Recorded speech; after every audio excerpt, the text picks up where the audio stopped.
Okay, here are the instructions for the Let's Make a Baby assignment that we did in class if you are absent or need to do it on Canvas. So the very first thing you want to do is you're going to want to look up the instructions. They look like this and they are posted in Canvas. And you're also going to want to print off one of these packets and it looks like this, okay? And then you're going to get a partner. Here's my partner. Her name is Taya. And we are going to write our names on the top of the paper. So I'm going to write Hobbs, and she is going to write Taya. You do need a partner for this assignment. Oh, gracious. Okay. So very first thing we need to do is we need to determine who is going to represent the father in this relationship and who is going to represent the mother. So Taya, who would you like to be? I'll be the father.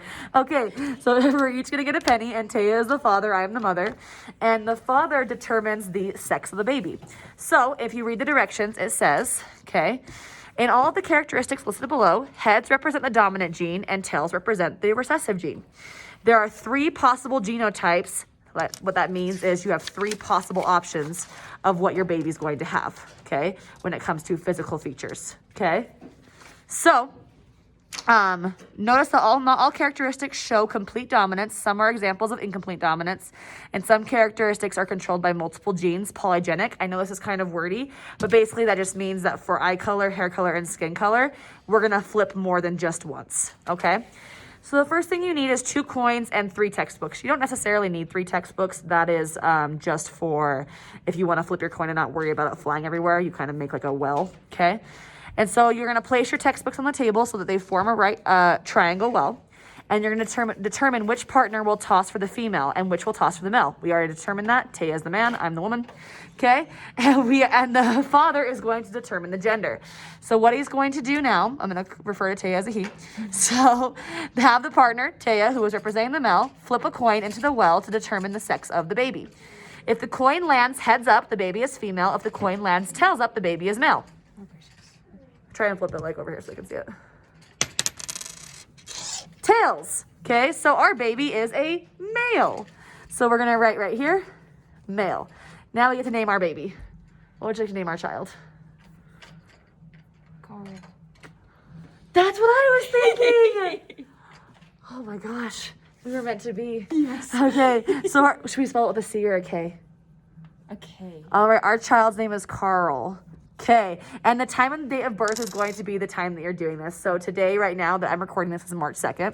So our baby was born on March 2nd, 2020. And that is right, it is 2021. Thank you, Taya. And it's going to be at the time that we finish completing this assignment, okay? So we're gonna write the time in later.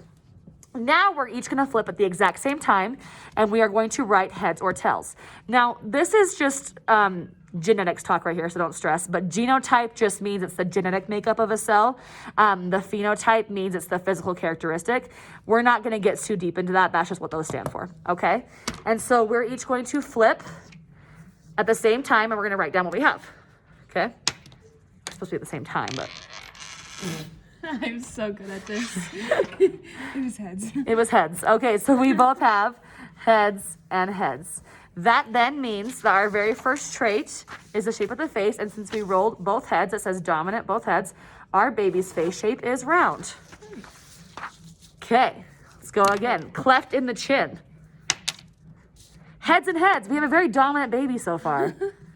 So the cleft in the chin is present. Our baby does have a cleft chin.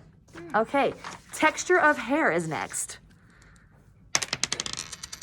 Heads and tails. That means our baby is going to be a middle option, a hybrid. So our child has wavy hair. Okay, so I'm gonna stop there because I'm not gonna do this entire packet, obviously, but that's how you do, how you determine which trait your baby has, okay? For the next step, for step 7, we're going to, read step 7 for the next 3. So remember to have each partner flip their coin 3 times to determine the eye color, hair color, and skin color. So what we're gonna do now is we're gonna flip at the same time, but we're gonna do it 3 times. So 1, we got heads and tails. Flip it again. Tails and tails. And we're gonna flip 1 more time. Heads and tails. So that gives us 1, 2, 3, 4 tails and 2 heads. We're then going to find that back here. And we're gonna find the one that has 4 heads and 2 tails. Oh no, 4 tails and 2 heads, right? So that's going to be right here. So our baby's eye color is blue-green. Oh my gosh. Our baby might be attractive. Okay, and then we do the exact same thing for hair color and skin color. So once you have all that figured out, you are going to have all your items circled. Now, if you look here, all of these features are quite adult-like. And so remember, when you have to finish, you are going to be drawing and coloring your beautiful child, okay? Remember, you can keep it more baby-like. You don't have to make it look